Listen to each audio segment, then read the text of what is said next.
یہاں سے ثابت ہوتا ہے کہ استغفار رزق کو بڑھاتا ہے. اگر کسی نے اپنا رزق بڑھانا ہے تو وہ استغفار کو پکڑ لے. انفیکٹ رسول اللہ صلی اللہ علیہ وسلم میجورٹی صحابہ جب ان سے کوئی ذکر پوچھتے تھے تو یا وہ درود ابراہیمی بتاتے تھے یا وہ استغفار بتاتے تھے. یہ ثابت ہے صحیح حدیث سے. تو استغفار کے بارے میں ایک حدیث یہ بھی آتی کہ رسول اللہ صلی اللہ علیہ وسلم نے فرمایا کہ جو شخص استغفار کو کانسٹنٹلی اپنا لیتا ہے, بہت زیادہ کانسٹنٹ استغفار کرتا ہے, Allah will make a way out of him from every difficulty. Allah تعالیٰ اس شخص کے لیے ہر مشکل سے کوئی راستہ نکال دیتا ہے.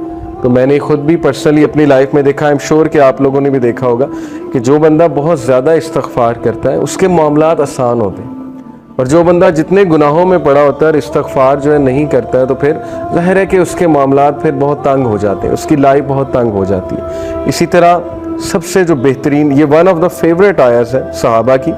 میجورٹی صحابہ جب ان سے پوچھا جاتا تھا کہ آپ کی فیوریٹ آیا کون سی ہے, صحابہ کی آپس کی کنورسیشنز ہی ہوتی تھی, بیٹھ کر ایک دوسرے سے ڈسکس کرتے تھے کہ آپ کی فیوریٹ آیا کون سی ہے, آپ کی فیوریٹ آیا کون سی ہے.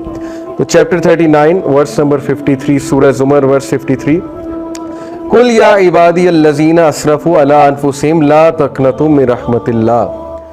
اے نبی کہہ دیجئے میرے بندوں سے, یہاں پر یا عبادی تمام انسانوں سے بات ہو رہی ہے, الذین اسرفوا علی انفسہم جو کہ زیادتی کر چکے ہیں اپنے نفس میں, who have crossed the limits. اسرفوا یعنی کہ اسراف کر دیا ہوا ہے, زیادتی کر دی ہوئی ہے انہوں نے اپنے نفس پر.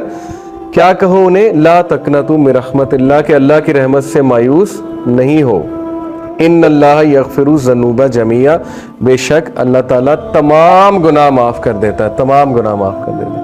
ایک حدیث قدسی میں آتا ہے کہ اللہ سبحانہ تعالیٰ کہتے ہیں کہ اے ابن آدم, اگر تو میرے پاس گناہ لے کر آئے اور تیرے گناہ جو ہے وہ زمین سے آسمان تک جو ہے وہ ڈسٹنس کو فل کر رہے ہیں, لیکن تو مجھ سے سنسیئر ریپینٹنس کرتا ہے تو میں تجھے معاف کروں. ابھی بہت خوبصورت حدیث آپ کے سامنے آئیں گی اللہ سبحانہ و تعالیٰ کی مرسی کے حوالے سے.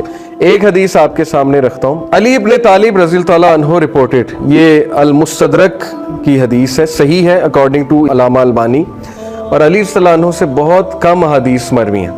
علی رضی اللہ عنہ reported the messenger of Allah صلی اللہ علیہ وسلم said, verily Allah is astonished. اللہ کی astonishment یہ اللہ کا ایٹریبیوٹ ہے, اور اللہ کیسے اسٹانش ہوتا ہے یہ ایک ظاہر ہے کہ متشابہات میں سے اللہ knows best. لیکن اللہ is astonished at a servant, اللہ ایک انسان پر اسٹانش ہوتا ہے when he says there is no God but you, لا الہ الا انت, but I have wronged myself so forgive me, for none forgive sins but you. یہ ایک دعا ہے پوری, یہ دعا میں آپ کو پڑھ کے سناتا ہوں. لا الہ الا انت انی قد ظلمت نفسی فاغفر لی ذنوبی انہ لا یغفر الذنوب الا انت. یہ پوری عربی میں جو ہے وہ دعا ہے. دعا کا ٹرانسلیشن کیا ہے؟ there is no God but you, I have wronged myself so forgive me, for none forgive sins but you.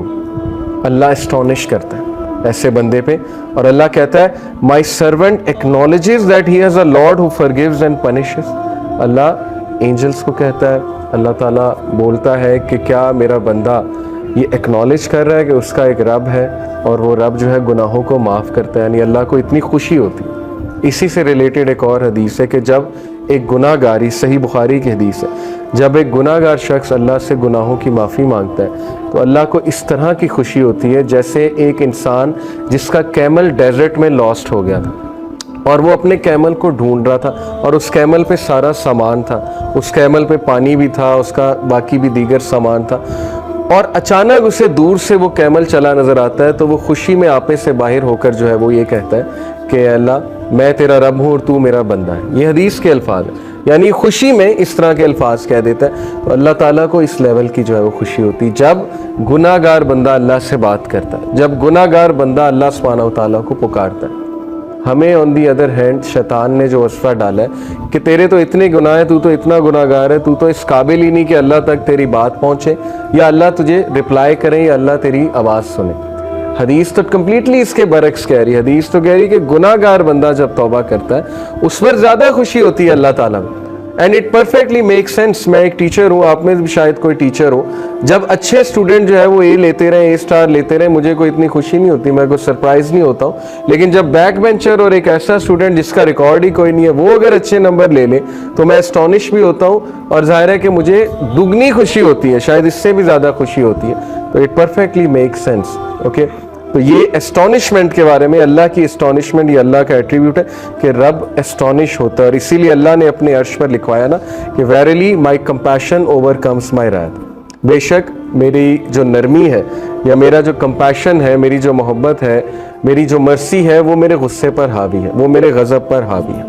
اور ایسا ہی ہے, ہم اپنی زندگی کے معاملات دیکھ لیں, اگر اللہ ہمیں ہمارے گناہوں پہ فوراً پکڑ شروع کر دے تو شاید ہم میں سے کوئی بھی زندہ نہ بچے, شاید ہم میں سے کوئی بھی جو ہے وہ اس زمین پر چل نہ سکے.